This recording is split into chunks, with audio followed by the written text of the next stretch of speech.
হ্যাঁ, বরাবরের মতো আবার আমরা নতুন ভিডিও নিয়ে উপস্থিত হয়েছি। এখন আমরা জানব যে ভারতের ক্ষুদ্রতম রেলপথ কোনটি। তো ভারতের ক্ষুদ্রতম রেলপথটি হচ্ছে, এখানে যে অপশানগুলো দেওয়া রয়েছে তা আমরা দেখে নেব, তারপর আমরা সঠিক উত্তরটি খুঁজে নেব। এখানে অপশানগুলি হচ্ছে পূর্ব রেলপথ, দক্ষিণ উপকূল রেলপথ, উত্তর রেলপথ, আর হচ্ছে উপরোক্ত কোনোটিই নয়, অর্থাৎ নান অফ দিস।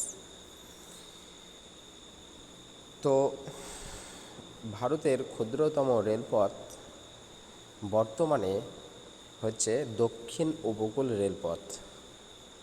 এটা 2019 সালে এই রেলপথটি নির্মাণ হয়েছে।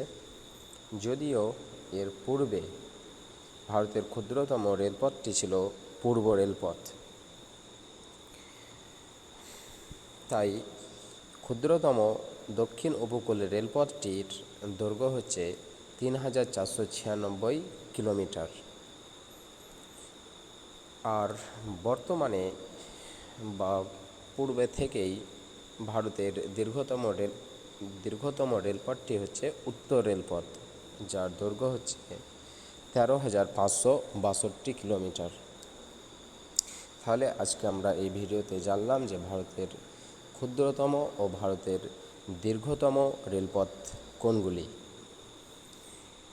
আচ্ছা, ঠিক আছে, এই ভিডিওটা এতদূর। পরবর্তী ভিডিওয় আমরা নতুন টপিক নিয়ে আলোচনা রাখব। টাটা, বাই বাই, ভালো থাকবেন, হ্যাভ এ গুড নাইট।